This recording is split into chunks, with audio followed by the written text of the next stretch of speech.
बच्चों, study class में आप लोग का स्वागत है। आज हम लोग सीखेंगे अर्थमेटिक प्रोग्रेशन। ये NCERT class 10th chapter number 5 है।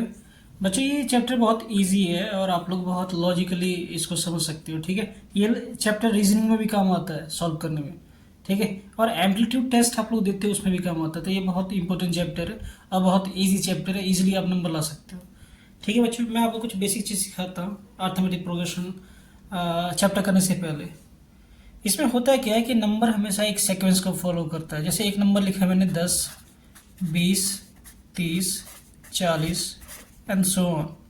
देख सकते हो कि ये नंबर एक सीक्वेंस को फॉलो कर रहा है। हर नंबर के बीच का 10 का गैप है। ठीक है, एक और नंबर लेता हूँ मैं, जैसे 8000 हो गया, 8500, 9000 एंड सो ऑन। ठीक है, तो एक पैटर्न को फॉलो कर रहा है। तो कोई भी नंबर अगर कोई पैटर्न को फॉलो कर रहा है, ठीक है, और इनके बीच का जो डिफरेंस है सेम है, तो कहीं ना कहीं वो अर्थमेटिक प्रोग्रेशन से सॉल्व किया जाता है बच्चों। ठीक है, जैसे कुछ और नंबर बताता हूँ आपको। जैसे एक नंबर लिख दिया मैंने 0, ठीक है, 1, 2, 3, 4 एंड सो ऑन। तो देख सकते हो सभी नंबर के बीच का डिफरेंस क्या है, 1 है। ठीक है, एक और नंबर लेता हूँ, आपको सिखाता हूँ मैं। 5, 10, 20, 25 एंड सो ऑन। ठीक है, तो एक पैटर्न को फॉलो कर रहा है। तो अगर कोई नंबर पैटर्न को फॉलो करता है तो अर्थमेटिक प्रोग्रेशन में आता है वो। ओके बच्चों, ठीक है। अब आपको बताता हूँ कि अर्थमेटिक प्रोग्रेशन है क्या। ये तो बेसिक चीज़ बताना था आपको कि अर्थमेटिक समझ जाओ कि इस सीक्वेंस कौन सा फॉलो करता है। ठीक है, अर्थमेटिक में कोई भी नंबर जो होता है, जैसे मैंने आपको नंबर लिखा 10, 20, 30, 40 एंड 50, ठीक है, एंड सो ऑन। तो पहला नंबर हमेशा होता है ए। ठीक है, इसको हम A1 भी कहते हैं। नेक्स्ट नंबर होता है A2, A3, A4, A5 so on. ठीक है, एंड दैट्स AN टाइम्स तक। ओके बच्चों, तो इसमें पहला नंबर जो होता है उसको फर्स्ट टर्म कहते हैं। तो इसका ए हमारा क्या होता है, ये फर्स्ट टर्म होता है, फर्स्ट टर्म। ठीक है, और दो नंबर के बीच का जो डिफरेंस होता है तो उसको हम क्या कहते हैं, कॉमन डिफरेंस कहते हैं। ठीक है, और ये नंबर हमेशा कंजुगेटिव फॉर्म में होना चाहिए बच्चों। ये नहीं कि एक नंबर आपने यहाँ से ले लिया और दूसरा नंबर आपने कहीं से और से उठा लिया, एक नंबर ये ले लिया एक नंबर, ऐसा नहीं होगा। आपको पैटर्न फॉलो करना पड़ेगा। ठीक है, तो दूसरा अगर मैंने ये ले लिया, इन दोनों का डिफरेंस निकाल लिया A2 माइनस A1, तो इसको हम कहते हैं कॉमन डिफरेंस। कॉमन डिफरेंस,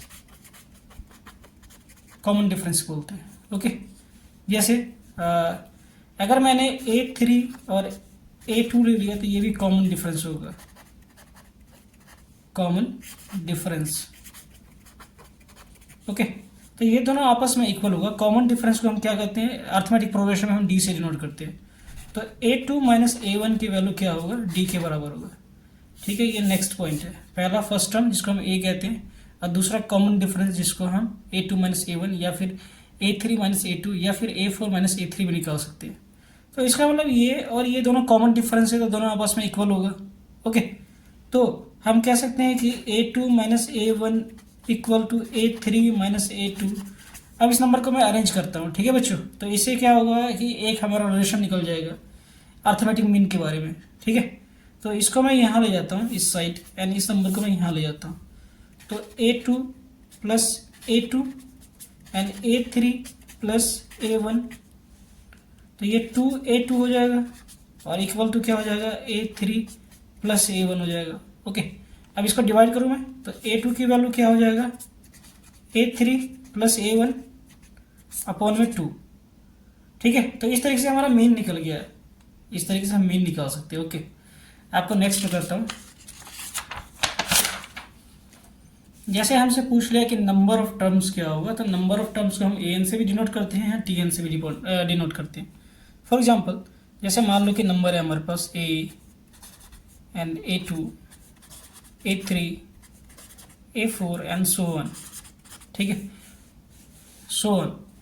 तो नंबर ऑफ टर्म का फॉर्मूला निकालने का फॉर्मूला होता है बच्चों AN equal to A plus N minus 1 D, common difference. ठीक है, किसी किसी बुक में जो बच्चे डिफरेंट डिफरेंट किताब लेते हैं, जैसे आर डी शर्मा या दूसरा किताब, तो किसी किसी में ये भी लिखा रहता है TN equal to A plus N minus 1 D। ठीक ठीक है, तो ये दोनों चीज़ एक ही है, नंबर ऑफ टर्म निकालने का कि टोटल कितना टर्म होगा। एक क्वेश्चन बताता हूँ आपको, जैसे मान लो कि एक नंबर लिखा मैंने 2, 5, 8 एंड सो ऑन। ठीक है, अब आपसे पूछ लिया है कि मैंने A20 क्या होगा, तो मैं आपको सिखाता हूँ कैसे अप्लाई करोगे इस फॉर्मूले को। देखो A तो वैल्यू हो जाएगा हमारा पहला वाला जो होता है, तो A की वैल्यू हो जाएगा 2 एंड D निकाल सकते हैं, तो D की वैल्यू क्या होता है A2 माइनस A1। ये A1 होता है बच्चों और ये A2 होता है, फर्स्ट टर्म ही हमारा A1 होता है। तो D निकाल रहे हैं हम, तो क्या हो जाएगा 5 माइनस 2, D की वैल्यू क्या गया 3। ठीक है, और हमसे क्या कह रहा है A20 टर्म निकालने के लिए, तो N की वैल्यू क्या हो जाएगा 20। ओके, तो आप लोग को अभी फार्मूला सिखाया मैंने, नंबर ऑफ टर्म का फार्मूला क्या होता है AN equal to A plus N minus 1 D होता है। ओके, ये वाला फार्मूला तो यूज़ करना सिखाता हूँ आपको कैसे करोगे यूज़। A20, A की वैल्यू क्या दे रखा है 2 पुट कर दिया हमने, N निकाल लिया हमने 20, तो 20 माइनस 1 एंड D की वैल्यू क्या है 3। इसको सॉल्व कर ले, 2 प्लस 19 इंटू 3, 19 को 3 से मल्टीप्लाई करते तो क्या हो जाएगा, 19 को 3 से मल्टीप्लाई करते हैं 27, 2 कैरी 57। ओके, 2 प्लस 57 और इसको ऐड करें तो क्या हो जाएगा 59। तो A20 टर्म हमारा क्या हो जाएगा 59। ओके बच्चों, तो ये बेसिक टर्म है। आपको मैं कुछ क्वेश्चन सिखाता हूँ एनसीईआरटी का कि कैसे आप अप्लाई करोगे इसको सॉल्व करने में। ओके बच्चों, अगर आप लोग को थोड़ी सी भी अच्छा लगता है और लगता है कि हमने आपको जो सिखाया है वो आपके काम का है, तो हमारे चैनल को सब्सक्राइब जरूर कीजिएगा। ओके, मैं सिखाता हूँ आपको। एनसीईआरटी से क्वेश्चन लेता हूँ मैं।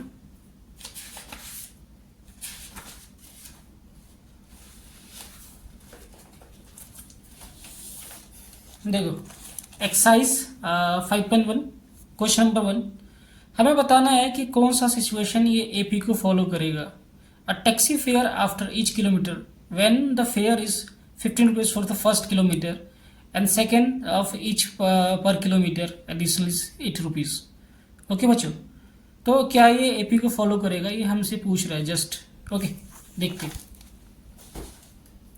हम एक टैक्सी को हायर किए, जब हमने उसको हायर किया तो फर्स्ट किलोमीटर का जो चार्ज था, फर्स्ट किलोमीटर चार्ज जो था वो था 15 rupees. Okay, 15 rupees first kilometre का। एंड नेक्स्ट किलोमीटर अगर मैं जाऊंगा सेकेंड किलोमीटर चार्ज, तो 8 रुपये एडिशनल चार्ज करेगा, तो 15 तो हो गई होगा प्लस 8, तो ये क्या हो जाएगा 23 रुपीज़। एंड सेकेंड टर्म होगा तो फिर उसमें 8 ऐड हो जाएगा, तो थर्ड किलोमीटर का जो चार्ज होगा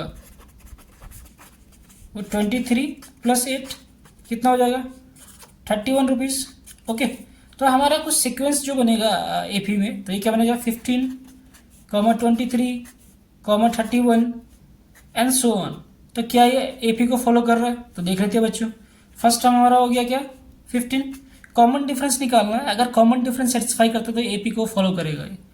तो डी निकालिए फर्स्ट केस में, ये A1 होता है और ये A2 होता है, तो फार्मूला क्या होता है A2 माइनस A1, तो 23 माइनस 15 क्या आ गया 8 आ गया। हम इससे भी डी निकाल के चेक करते हैं, अगर दोनों से वैल्यू सेटिस्फाई करता है कि कॉमन डिफरेंस हमारा 8 आ गया, तो ये एपी में है। तो इसको हम लिख सकते हैं A3 माइनस A2, तो ये क्या हो जाएगा 31 माइनस 23 8। तो दोनों केस में क्या आ रहा है बच्चों 8 आ रहा है, तो इसका मतलब ये एपी को फॉलो कर रहा है। ओके, तो the following question will follow the arithmetic progression. Okay बच्चों, इजी था। बच्चों अगर अच्छा लगा तो लाइक करना, सब्सक्राइब करना एंड कमेंट करना एंड शेयर करना अपने दोस्तों से। ठीक है, नेक्स्ट मैं एपी पे लूँगा और मैं नेक्स्ट उसके बाद हम एक ट्रिगोमेट्री का भी क्वेश्चन लेंगे इंपॉर्टेंट, जो अलग अलग एग्जाम में आ चुका है, स्पेशली बोर्ड एग्जाम में। ठीक है बच्चों, क्योंकि हमारा मेन टॉपिक बोर्ड से रिलेटेड है। धन्यवाद बच्चों, अच्छा लगे तो लाइक जरूर करना, सब्सक्राइब करना हमारे चैनल को।